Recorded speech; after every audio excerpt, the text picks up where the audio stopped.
তো এখন আমরা একটি প্রশ্ন দেখব তা হচ্ছে অ্যারোমেটিক হাইড্রোকার্বন কারা, মানে অ্যারোমেটিক হাইড্রোকার্বন কাকে বলে।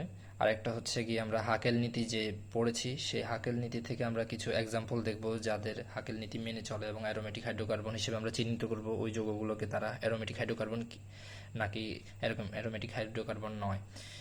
তো এটা প্রমাণ করব, ট্রাই করব যে কিভাবে এই ক্যালকুলেশনটা করতে হবে এটা বোঝানোর।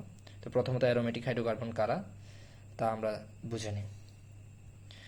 তো অ্যারোমেটিক যৌগের হাইড্রোকার্বনের সংজ্ঞাটা হচ্ছে যে সকল যৌগের আণবিক গঠন চক্রাকার এবং যাদের চক্রে 4n+2 সংখ্যক পাই ইলেকট্রন বিদ্যমান তাদেরকে আমরা অ্যারোমেটিক যৌগ বলে থাকি। তো উদাহরণ হিসেবে আমি বলতে পারি আমাদের পরিচিত যে বেনজিনটা আছে তাকে আমরা অ্যারোমেটিক যৌগ বলতে পারি। যেমন এটা একটা চক্রাকার চক্র আছে এবং যেখানে পাই ইলেকট্রন হচ্ছে গিয়ে 4n+2 সংখ্যক থাকবে এবং এখানে একটা দুইটা তিনটা পাই বন্ধন আছে। একটা পাই বন্ধনে হচ্ছে গিয়ে এখানে পাই বন্ধনের কথা বলা হয় নাই, পাই ইলেকট্রন বলছে। তো একটা পাই বন্ধনে আমরা দুইটা ইলেকট্রন থাকবে, মানে এই পাই বন্ধনে আমাদের দুইটা থাকবে, সেম এখানে দুইটা তাহলে টোটাল হচ্ছে গিয়ে 3 দুগুণে 6টা, 3টা পাই বন্ধন আর 6টা হচ্ছে ইলেকট্রন। তাহলে আমাদের পাই ইলেকট্রন হিসাব করতে বলছে। তো 4n+2 সংখ্যক পাই ইলেকট্রন থাকে, তো পাই ইলেকট্রনের হচ্ছে 6টা, সেজন্য 6 হবে। এবং আমরা এখানে n এর মানটা আমাদের স্বাভাবিক সংখ্যা আসতে হবে, মানে পূর্ণ সংখ্যা 1 2 3 4 এভাবে করে চলতে থাকবে। তো n এর মানটা সবসময় পূর্ণ সংখ্যা হতে হবে। তো আমরা দেখি এখানে পূর্ণ সংখ্যা বের হয় কিনা। 4n = 6 - 2 = 4 এবং n হচ্ছে গিয়ে 4/4। তো এখান থেকে n এর মানটা আমাদের বের হচ্ছে 1। তো আশা করি আমরা n এর মানটা 1 বের হয়েছে, তাহলে আমরা বুঝতে পারছি যে এটা হচ্ছে কি এক ধরনের অ্যারোমেটিক হাইড্রোকার্বন এবং এটা হচ্ছে চক্রাকার। তো আমরা সংজ্ঞাটা আশা করি বুঝতে পারছি। তো এরপর আমরা নেক্সট সংজ্ঞায় চলে যাব। তো এখন আমরা হাকেল নীতি বা তত্ত্বটা বোঝার চেষ্টা করব। তো হাকেল নীতিটা অবশ্যই অ্যারোমেটিক যৌগের ক্ষেত্রেই হবে বা অ্যারোমেটিক হাইড্রোকার্বনের ক্ষেত্রেই ঘটবে। তো যেটা বললাম যে যেসব অ্যারোমেটিক যৌগের অণুতে, তো প্রথমে যেটা অ্যারোমেটিক হতে হবে, তো যেসব অ্যারোমেটিক যৌগের অণুতে একটি সমতলীয় চাক্রিক কাঠামো থাকে। সমতলীয় মানে হচ্ছে একটা সমতলের মধ্যে থাকবে, একটা প্লেনের মধ্যে থাকবে। তো চাক্রিক কাঠামো হতে হবে এবং যার মধ্যে 4n+2 সংখ্যক পাই ইলেকট্রন থাকবে এবং যেখানে n = 0 1 2 3 4 এভাবে যে কোনো একটা পূর্ণ সংখ্যা হতে হবে, তাকে আমরা হাকেল তত্ত্ব বলবো। তো উদাহরণ হিসেবে আমরা আরেকটা উদাহরণ দেখতে পারি, সেটা হচ্ছে আমাদের ন্যাপথালিন। আমরা জানি ন্যাপথালিনের মধ্যে আমাদের দুইটা চক্র থাকে এবং দ্বিবন্ধনগুলো আমরা দিচ্ছি এখানে। টোটাল হচ্ছে 5টা দ্বিবন্ধন থাকবে, তাহলে 5টা পাই বন্ধন যদি হয় তাহলে এখানে টোটাল পাই ইলেকট্রন সংখ্যা হচ্ছে 5 দুগুণে 10টা। প্রতিটাতে যদি দুইটা করে থাকে 5 দুগুণে 10টা হবে, তাহলে 4n+2 = 10। এখান থেকে আমরা n এর মানটা বের করব। তো হচ্ছে গিয়ে 10 - 2 / 4, তাহলে হচ্ছে 8/4। তাহলে আমাদের n এর মান হচ্ছে গিয়ে 2। তাহলে আমরা এখানে একটা পূর্ণ সংখ্যা মানে পেলাম n এর মান। তাহলে এটা হচ্ছে কি এক ধরনের অ্যারোমেটিক যৌগ এবং যার নাম হচ্ছে ন্যাপথালিন এবং এটা হাকেল নীতি মেনে চলে। তো এখন আমরা কিছু যৌগ দেখব যাদের আমাদের পরীক্ষা আসতে পারে, বলবে যে এটা হাকেল নিয়ম মেনে চলে কিনা, অথবা বলবে যেটা কি একটা অ্যারোমেটিক হাইড্রোকার্বন বা অ্যারোমেটিক যৌগ কিনা। তো এটা চিহ্নিত করার জন্য অবশ্যই তাকে হাকেল নিয়মটা মেনে চলতে হবে, মানে n এর মানটা আমরা বের করে চেক করবো যে এটা হাকেল নিয়ম মেনে চলে কিনা। তো এখন আমরা প্রথমে পাইরলকে নিয়ে চেক করি যে পাইরল একটা অ্যারোমেটিক যৌগ কিনা বা হাকেল নিয়ম মেনে চলে কিনা। তো পাইরলের ক্ষেত্রে আমরা এখানে নাইট্রোজেন থাকে আর হাইড্রোজেন থাকে, পাই বন্ধন থাকে দুইটা, ভেতরে একটা মুক্তজোড় ইলেকট্রন থাকে, এক জোড়া মুক্তজোড় থাকে। তো এখানে আমরা পাইরলের ক্ষেত্রে যদি হিসাব করতে চাই, আমাদের 4n+2 = আমরা যে পাই ইলেকট্রনগুলো আছে ওগুলা কাউন্ট করব। যেমন এখানে আমরা পাই বন্ধন আছে দুইটা, তাহলে 2 দুগুণে 4 এবং এর পাশাপাশি মুক্তজোড়। তাহলে এখানে আমাদের হাকেল নিয়মের ক্ষেত্রে খেয়াল রাখতে হবে যে মুক্তজোড় ইলেকট্রনগুলো কাউন্ট হবে। তাহলে টোটাল হচ্ছে 2 4 5 6, টোটাল ইলেকট্রন হচ্ছে গিয়ে 6টা। তো এখান থেকে আমরা ক্যালকুলেশন করলে n এর মান পাবো 6 - 2 / 4 = হচ্ছে গিয়ে 1। তাহলে এটা তাহলে এক ধরনের অ্যারোমেটিক যৌগ। তাহলে আমরা নিশ্চিত হলাম পাইরুল হচ্ছে একটা অ্যারোমেটিক যৌগ।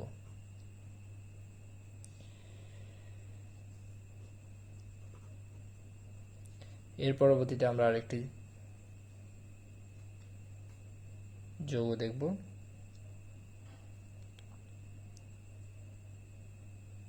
যার সংকেতটা হচ্ছে অনেকটা এরকম। এটার ক্ষেত্রে আমরা 4n+2 সংখ্যক 5 ইলেকট্রন হিসাব করব। এখানে কোনো মুক্ত জোড় ইলেকট্রন নেই। তো যে এই জায়গায় এগুলোর মধ্যে আমরা তো জানি এখানে কার্বন থাকে, তো এটা হচ্ছে প্রোপিনেল ক্যাটায়নের সংকেত। যেহেতু প্লাস আধান আছে সেজন্য এটা একটা ক্যাটায়ন, এবং এখানে যেহেতু একটা পাই বন্ধন আছে সেজন্য এখানে হচ্ছে পাই ইলেকট্রন সংখ্যা হচ্ছে 2। তো এখান থেকে যদি আমি ক্যালকুলেট করি তাহলে n এর মানটা হচ্ছে গিয়ে 2 - 2 / 4, তো 0/4, তো টোটাল বের হবে 0। তাহলে আমরা যখন সংজ্ঞার মধ্যে পড়েছিলাম সেখানেই বলেছিলাম 0 থেকে শুরু হবে স্বাভাবিক সংখ্যাগুলো, এভাবে করে চলতে থাকবে বা পূর্ণ সংখ্যাগুলো। তো যেহেতু 0 বের হয়েছে তাহলে এটাও এক ধরনের অ্যারোমেটিক যৌগ।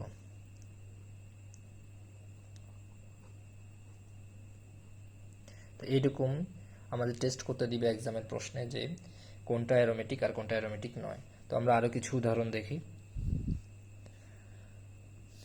যেমন আমি আরেকটা উদাহরণ নিলাম।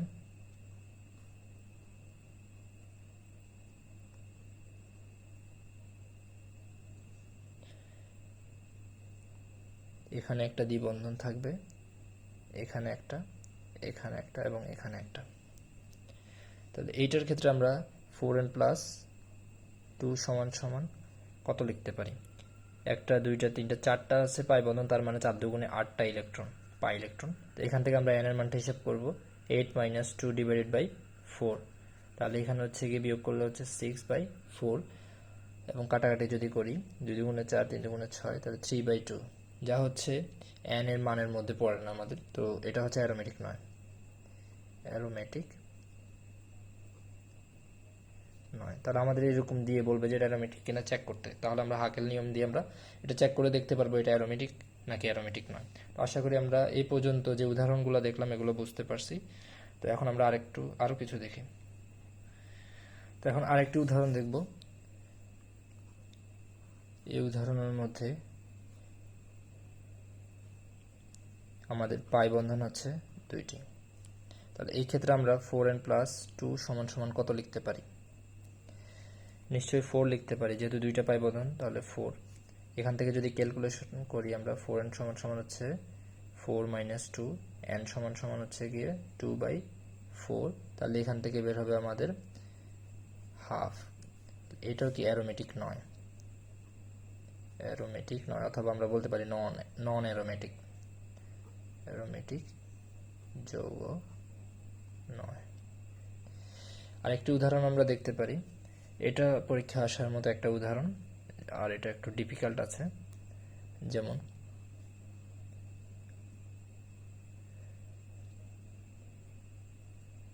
আমরা জানি বেনজিনের ক্ষেত্রে আমরা যে দ্বিবন্ধনটা দিয়ে থাকি এটা হচ্ছে অর্ধবলয়। তো বেনজিনের ক্ষেত্রে আমরা দ্বিবন্ধনগুলো না দিয়ে আমরা চাইলে একটা বলয় দিয়ে থাকি, কারণ এটা রেজোনেন্স বোঝায় যে দ্বিবন্ধনগুলো ঘুরতে থাকে, পাই ইলেকট্রনগুলো ঘুরতে থাকে পাই বন্ধনগুলো পুরো স্ট্রাকচারটার ভিতরে। সেজন্য আমরা এখানে একটা সার্কেল দিয়ে থাকি, বলয় দিয়ে থাকি ভেতরে। তো ওইটা আমরা পুরোটা না দিয়ে যদি অর্ধেক দিই, মানে বুঝাচ্ছি যে এটা একটা কার্বোক্যাটায়ন, যে একটা দ্বিবন্ধন মিসিং আছে। মানে আমাদের এখানে এটা দ্বারা কি বোঝায়? এটা দ্বারা মূলত বোঝায় ভেতরে হচ্ছে 3টা পাই বন্ধন আছে এবং এগুলো ঘুরতে আছে এই স্থানে, কিন্তু সে নির্দিষ্ট নয়, এটা কতক্ষণ পরে এখানে যাবে, এটা ওখানে যাবে, এভাবে করে ঘুরতে থাকবে। কিন্তু যদি আমি হাফ সার্কেল দিই, পুরোটা না দিয়ে হাফ দিই এবং প্লাস চিহ্ন দিই, তার মানে এখানে ক্যাটায়ন বোঝাচ্ছে। এটা হচ্ছে কার্বোক্যাটায়ন, কার্বোক্যাটায়ন। মানে এখানে যে 3টা বন্ধন ছিল তার মধ্যে একটা বন্ধন মিসিং হলে সেটাই হচ্ছে কি আমাদের কার্বোক্যাটায়নটা। একটা ইলেকট্রোফাইল এসে যুক্ত হয়ে যাবে, তখন এটা হচ্ছে গিয়ে দ্বিবন্ধন থাকবে 3 বন্ধনের তুলনায়। মানে এখানে একটা ইলেকট্রোফাইল না দেখিয়েও আমরা যদি বোঝাতে চাই যে এখানে মানে একটা বন্ধন মিসিং, তাহলে সেটা হচ্ছে কি কার্বোক্যাটায়ন হিসেবে গণ্য হবে। মোট কথা এখানে 2টা পাই বন্ধন থাকবে, একটা বন্ধন মিসিং থাকবে, তাহলে সেটা হচ্ছে কি আমাদের কার্বোক্যাটায়নটা। তো এই ক্ষেত্রে আমরা হিসাবটা করবো এইভাবে 4n+2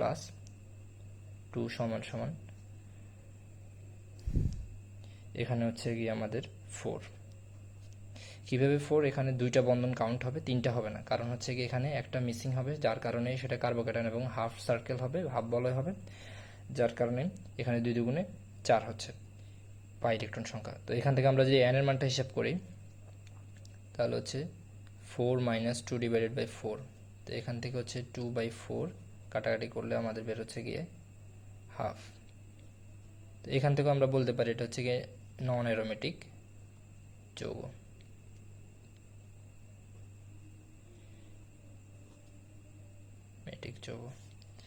তো এর পরবর্তীতে আমরা আরেকটি দেখব যে সংকেতটি হচ্ছে থায়োফিনের। এটা বিষমচাক্রিক যৌগের চ্যাপ্টারের মধ্যে আমরা দেখেছি থায়োফিন, যেখানে সালফার যৌগটা থাকবে বিষম পরমাণু হিসেবে, সালফার পরমাণুটা থাকবে, যার কারণে এটা হচ্ছে গিয়ে থায়োফিন। এটার নাম হচ্ছে থায়োফিন। এবং এখানে হচ্ছে গিয়ে মুক্ত জোড় ইলেকট্রন থাকবে 1 জোড়া।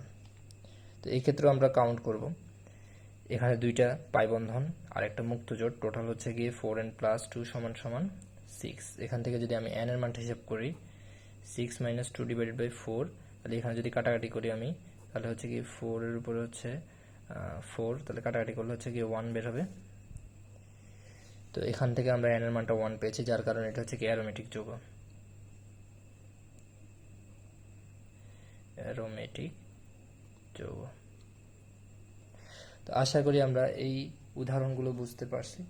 এভাবে করে আমাদের পরীক্ষা আসতে পারে, এই উদাহরণগুলো থেকে আসতে পারে। তো আমরা হাকের নিয়ম অনুসরণ করে অ্যারোমেটিক যৌগ, কোন যৌগটি অ্যারোমেটিক, কোন যৌগটি অ্যারোমেটিক নয় বা নন অ্যারোমেটিক, সেটা আমরা ব্যাখ্যা করতে পারব। তো এটাই ছিল আজকের প্রশ্নের সমাধান।